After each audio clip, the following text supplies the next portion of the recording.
Friend, स्वागत है आपका अपने चैनल लास्ट क्लास में। आज की इस वीडियो में भौतिकी के काफी महत्वपूर्ण पाठ प्रकाश का परावर्तन के सभी लघुत्तरीय और दीर्घोत्तरीय प्रश्न हम आपको बताएंगे।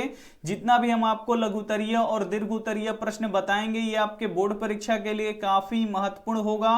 तो एक भी प्रश्न प्लीज आप लोग स्किप मत कीजिएगा, वीडियो को प्लीज आप लोग शुरू से लेके अंत तक देखिएगा। और इसमें से जो भी प्रश्न आपको याद ना हो तो प्लीज आप लोग उसे नोटबुक पे लिख के जरूर याद कर लीजिएगा। ये है वीडियो का पार्ट 2। अगर आप पार्ट 1 नहीं देखे हैं तो कमेंट बॉक्स में लिंक है, वहां से पार्ट 1 वीडियो को आप लोग देख लीजिएगा। चैनल को सब्सक्राइब नहीं किए तो चैनल को सब्सक्राइब कर लीजिएगा। और सब्सक्राइब करने के बाद एक बेल आइकन आता है तो बेल आइकन को भी दबा के ऑल पे कर लीजिएगा, ताकि जब भी लाइव क्लास हो तो आपके पास नोटिफिकेशन पहुंचता रहे। तो आइए शुरू करते हैं पहले नंबर प्रश्न से।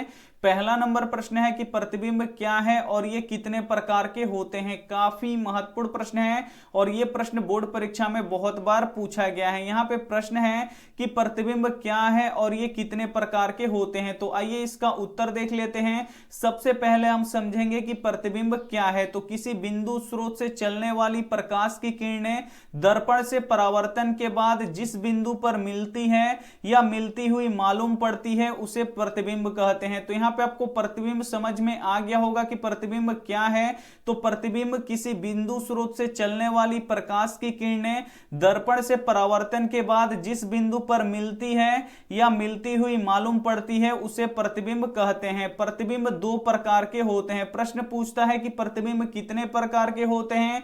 तो प्रतिबिंब दो प्रकार के होते हैं। पहला होता है वास्तविक प्रतिबिंब और दूसरा होता है काल्पनिक या आभासी प्रतिबिंब। तो प्रतिबिंब कितने प्रकार के होते हैं? दो प्रकार के। पहला होता है वास्तविक प्रतिबिंब, दूसरा होता है काल्पनिक या आभासी प्रतिबिंब। तो आइए समझते हैं कि वास्तविक प्रतिबिंब किसे कहते हैं। तो यहां पे देखिए, सबसे पहले हम समझेंगे कि वास्तविक प्रतिबिंब किसे कहते हैं। तो किसी बिंदु स्रोत से चलने वाली प्रकाश की किरणें दर्पण से परावर्तन के बाद जिस बिंदु पर मिलती है तो उसे वास्तविक प्रतिबिंब कहते हैं। तो यहां पे आपको वास्तविक प्रतिबिंब समझ में आ गया होगा कि किसे कहते हैं।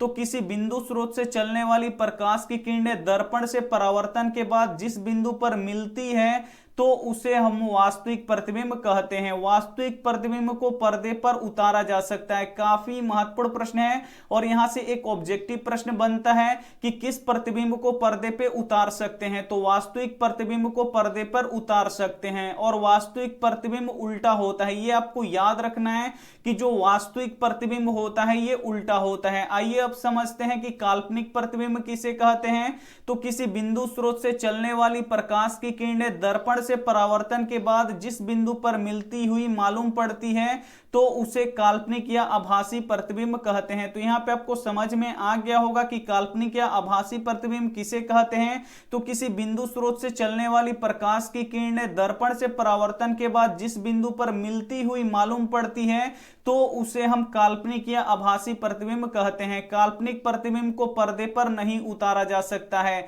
यहां पे एक ऑब्जेक्टिव प्रश्न पूछता है कि किस प्रतिबिंब को पर्दे पर नहीं उतारा जा सकता है। तो जो काल्पनिक या आभासी प्रतिबिंब होता है उसे हम पर्दे पर नहीं उतार सकते हैं। और जो काल्पनिक प्रतिबिंब होता है ये सीधा होता है।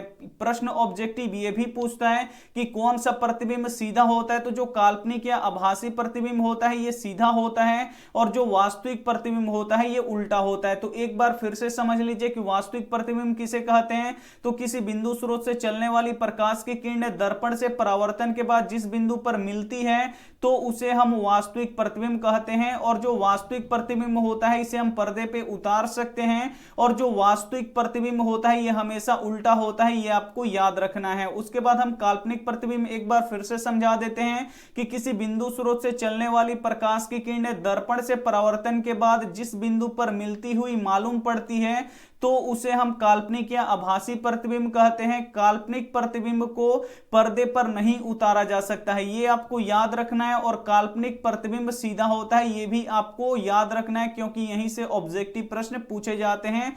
तो उम्मीद करते हैं ये प्रश्न आपको काफी अच्छी तरीके से समझ में आया होगा। समझ में आ रहा है तो वीडियो को आप लोग लाइक कर दीजिएगा और वीडियो को प्लीज आप लोग शुरू से लेकर अंत तक जरूर देखिएगा। आइए देखते हैं अगला प्रश्न। 2 नंबर प्रश्न है कि वास्तविक प्रतिबिंब प्रतिबिंब और आभासी प्रतिबिंब में अंतर लिखें। काफी महत्वपूर्ण प्रश्न है और यह भी प्रश्न बोर्ड परीक्षा में बहुत बार पूछा गया है कि वास्तविक प्रतिबिंब और आभासी प्रतिबिंब में अंतर लिखें। तो आइए इसका उत्तर देख लेते हैं।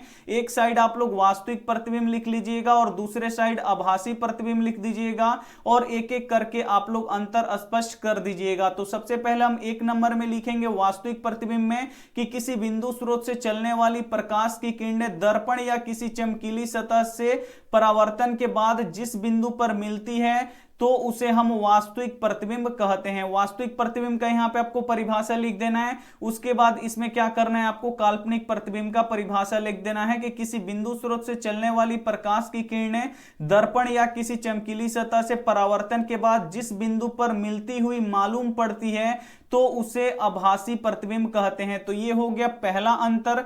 दूसरा अंतर देख लीजिए कि यह सदैव उल्टा होता है। जो वास्तविक प्रतिबिंब होता है यह सदैव उल्टा होता है और जो काल्पनिक प्रतिबिंब होता है यह सदैव सीधा होता है। तो ये हो गया दूसरा अंतर कि जो वास्तविक प्रतिबिंब होता है यह सदैव उल्टा होता है, लेकिन जो काल्पनिक या आभासी प्रतिबिंब होता है यह सदैव सीधा होता है। आइए देखते हैं तीसरा अंतर। इसे पर्दे पर उतारा जा सकता है। जो वास्तविक प्रतिबिंब होता है इसे हम पर्दे पे उतार सकते हैं, लेकिन जो आभासी या काल्पनिक प्रतिबिंब होता है इसे हम पर्दे पर नहीं उतार सकते। तो ये हो गया यहां पे तीसरा अंतर।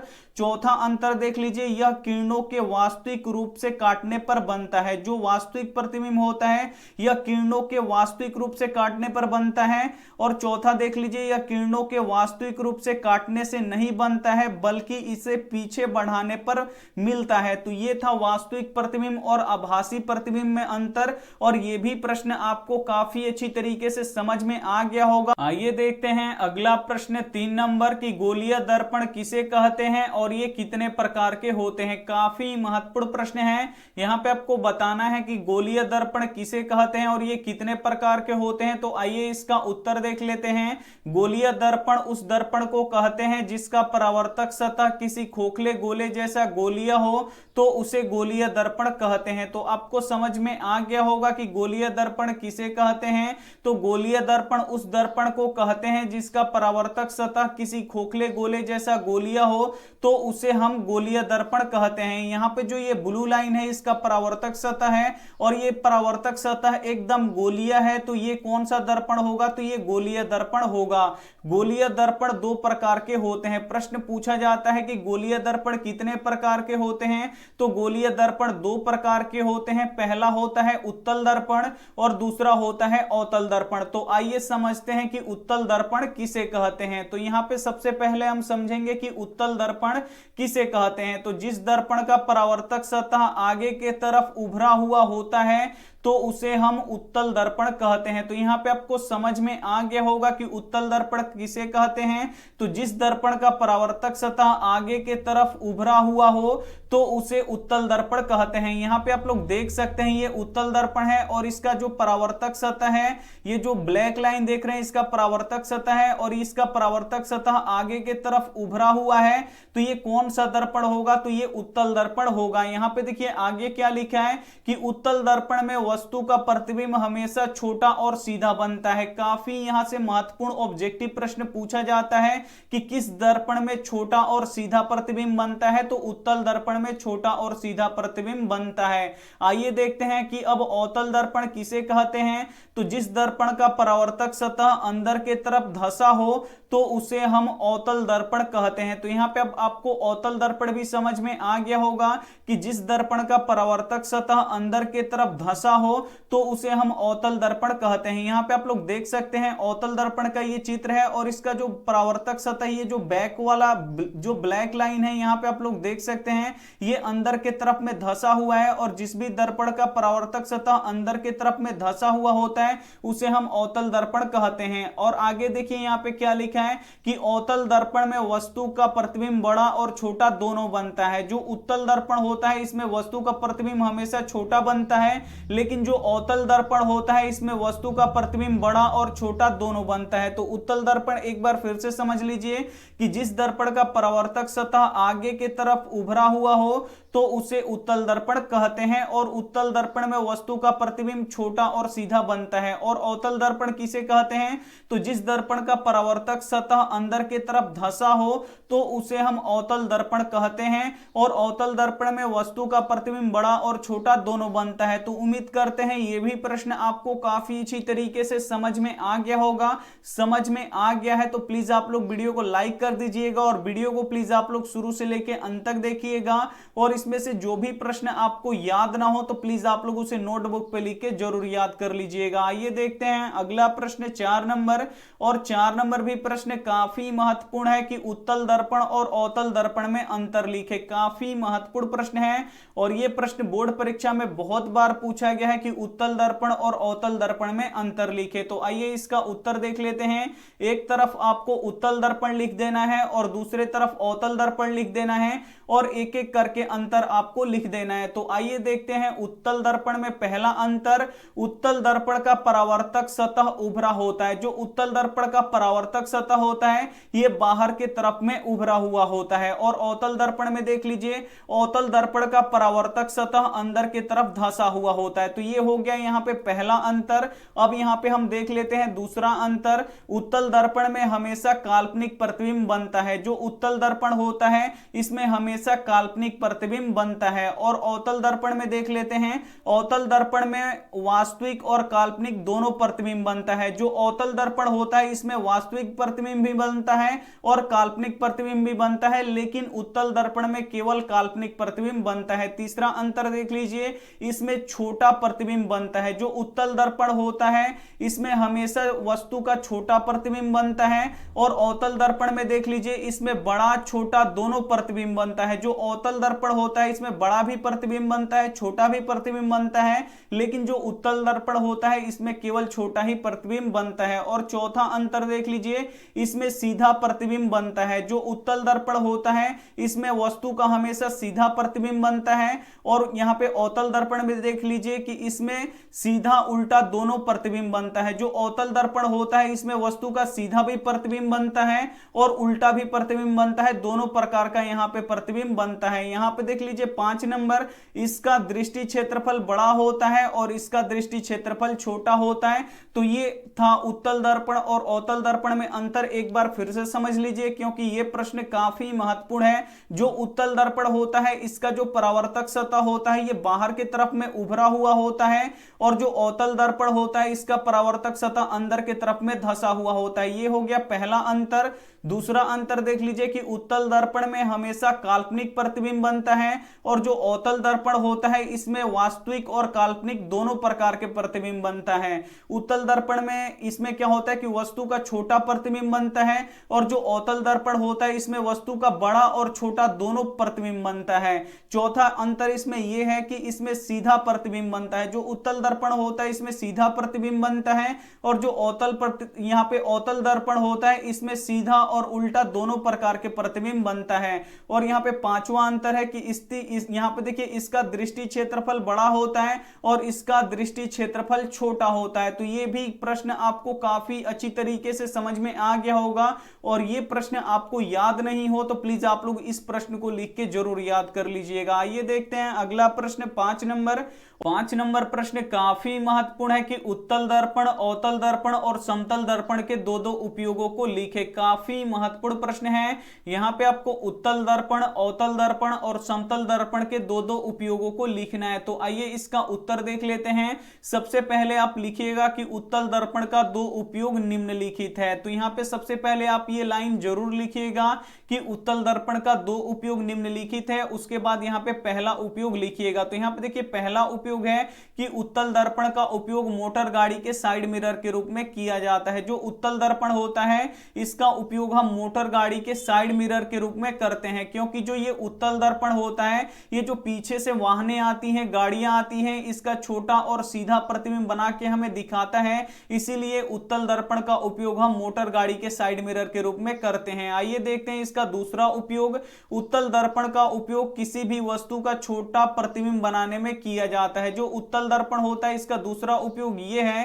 कि किसी भी वस्तु का छोटा प्रतिबिंब बनाने में किया जाता है। अब देखेंगे हम अवतल दर्पण के दो उपयोग। तो यहां पे देखिए सबसे पहले हम लिखेंगे कि अवतल दर्पण का दो उपयोग निम्नलिखित है। पहला यहां पे देखिए उपयोग अवतल दर्पण का, तो अवतल दर्पण का उपयोग दाढ़ी बनाने में किया जाता है। काफी यहां पे एक महत्वपूर्ण ऑब्जेक्टिव प्रश्न आ गया है। एक ऑब्जेक्टिव प्रश्न पूछता है कि किस दर्पण का उपयोग दाढ़ी बनाने में किया जाता है, तो अवतल दर्पण का उपयोग दाढ़ी बनाने में किया जाता है। यह हो गया पहला यहां पे उपयोग। दूसरा उपयोग यहां पे देख लीजिए कि अवतल दर्पण का उपयोग चिकित्सा क्षेत्रों में किया जाता है। जो अवतल दर्पण का दूसरा उपयोग है ये इसका उपयोग चिकित्सा क्षेत्रों में किया जाता है। तो यहां से एक दो ऑब्जेक्टिव प्रश्न बनेगा वो हम आपको बता देते हैं। सबसे पहला ऑब्जेक्टिव प्रश्न बनता है कि किस दर्पण का उपयोग मोटर गाड़ी के साइड मिरर के रूप में करते हैं, तो उत्तल दर्पण का उपयोग मोटर गाड़ी के साइड मिरर के रूप में करते हैं। और दूसरा प्रश्न ये पूछता है कि किस दर्पण से छोटा प्रतिबिंब बनता है,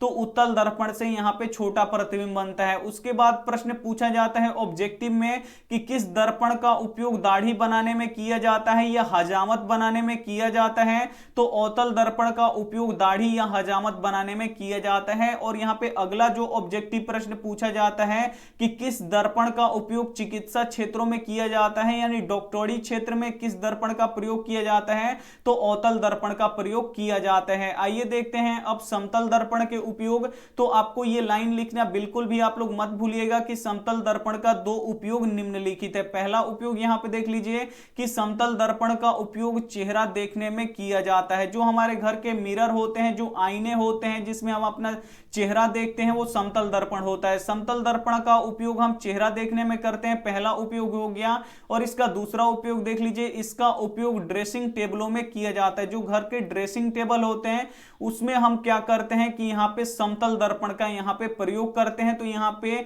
उत्तल दर्पण के दो प्रयोग हम आपको उपयोग बता दिए, उसके बाद अवतल दर्पण के दो उपयोग बता दिए, उसके बाद यहां पे समतल दर्पण के दो उपयोग बता दिए। और यह भी प्रश्न काफी महत्वपूर्ण है आपके बोर्ड परीक्षा के लिए। तो इसमें से जो भी प्रश्न आपको याद ना हो तो प्लीज आप लोग उसे नोटबुक पे लिख के जरूर याद कर लीजिएगा। आइए देखते हैं अगला प्रश्न 6 नंबर।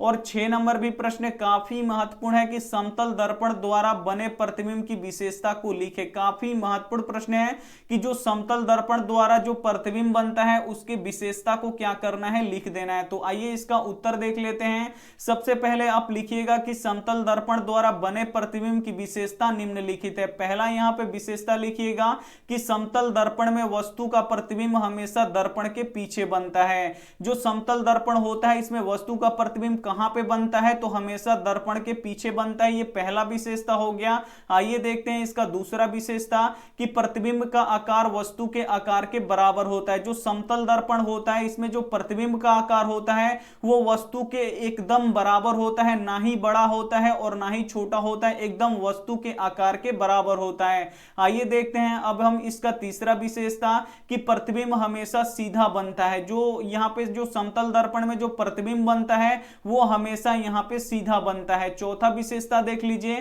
प्रतिबिंब आभासी होता है, इसे हम पर्दे पर नहीं उतार सकते हैं। जो समतल दर्पण में प्रतिबिंब बनता है वो कैसा होता है, आभासी होता है, जिसे हम काल्पनिक भी बोलते हैं। तो जो समतल दर्पण में प्रतिबिंब बनता है वो आभासी होता है और इस जो प्रतिबिंब को हम पर्दे पर नहीं उतार सकते हैं। और इसका पांचवा विशेषता देख लीजिए कि प्रतिबिंब पार्श्विक रूप से उल्टा होता है। जो प्रतिबिंब बनता है वो पार्श्विक रूप से कैसा बनता है, तो ये उल्टा बनता है। तो ये समतल दर्पण के द्वारा जो प्रतिबिंब बनता है तो उसकी विशेषताएं थी और ये भी प्रश्न बोर्ड परीक्षा में पूछा गया है। तो ये भी प्रश्न आपको अगर याद ना हो तो प्लीज आप लोग इसे याद कर लीजिएगा नोटबुक पे लिख के, और उसका टाइम पे आप लोग रिवीजन करते रहिएगा। और जितना हम आपको सब्जेक्टिव प्रश्न बता देंगे इससे एक भी प्रश्न बाहर से नहीं पूछेगा, इसके अंदर से ही पूछेगा। तो बिल्कुल आपको मन लगा के पढ़ाई करना है। यहाँ पे सब्जेक्टिव प्रश्न और ऑब्जेक्टिव प्रश्न दोनों पढ़ा रहे हैं। जो सब्जेक्टिव प्रश्न होता है वो सुबह में यहाँ पे 5 बजे, यहाँ पे सुबह में 5 बजे होता है,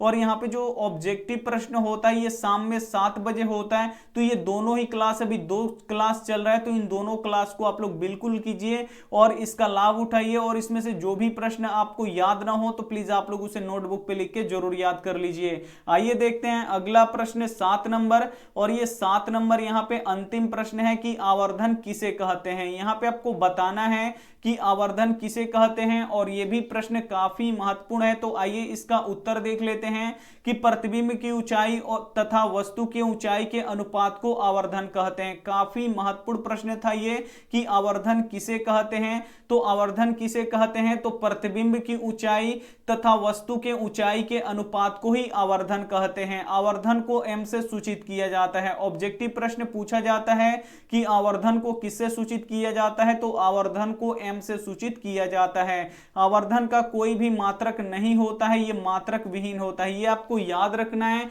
कि जो आवर्धन होता है यह मात्रक विहीन होता है, इसका कोई भी मात्रक नहीं होता है। और आवर्धन का फॉर्मूला क्या होता है, तो आवर्धन बराबर होता है प्रतिबिंब की ऊंचाई बट्टा वस्तु की ऊंचाई। अगर मान लीजिए प्रतिबिंब की ऊंचाई 8 मीटर है और यहां पे देखिए बट्टा है, तो यहां पे बट्टा देंगे, और वस्तु की ऊंचाई कितना है, मान लीजिए यहां पे 4 मीटर है, तो यहां पे मीटर से मीटर कट जाएगा, 4 दूनी कितना हो जाएगा 8, तो यहां पे सिर्फ 2 आ रहा है। यहां पे मात्रक इसका क्या हो जा रहा है, कट जा रहा है। इसीलिए आवर्धन का कोई भी मात्रक नहीं होता है और यह मात्रक विहीन होता है। तो ये आपको याद रखना है।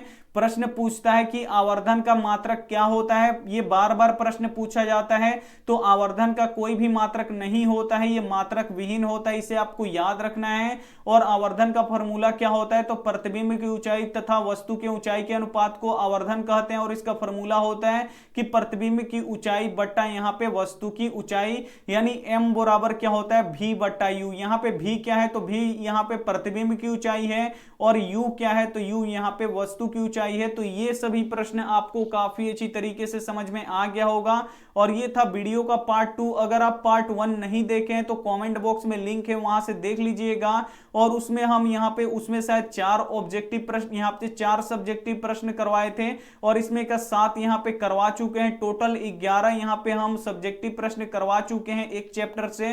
तो उसे आप लोग अच्छी तरीके से लिख के आप लोग याद कर लीजिएगा, और पार्ट 1 वीडियो और पार्ट 2 वीडियो को आप लोग देख के इसमें से जो भी प्रश्न आपको याद नहीं है उसे लिख लीजिएगा। वीडियो को लाइक नहीं किया तो प्लीज आप लोग वीडियो को लाइक कीजिएगा, अपने दोस्तों के पास इस वीडियो को जरूर शेयर कीजिएगा। चैनल को सब्सक्राइब नहीं किए तो चैनल को सब्सक्राइब करके साथ में बेल आइकन को ऑल पे दबा लीजिएगा, ताकि जब भी लाइव क्लास हो तो आपके पास नोटिफिकेशन पहुंचता रहे।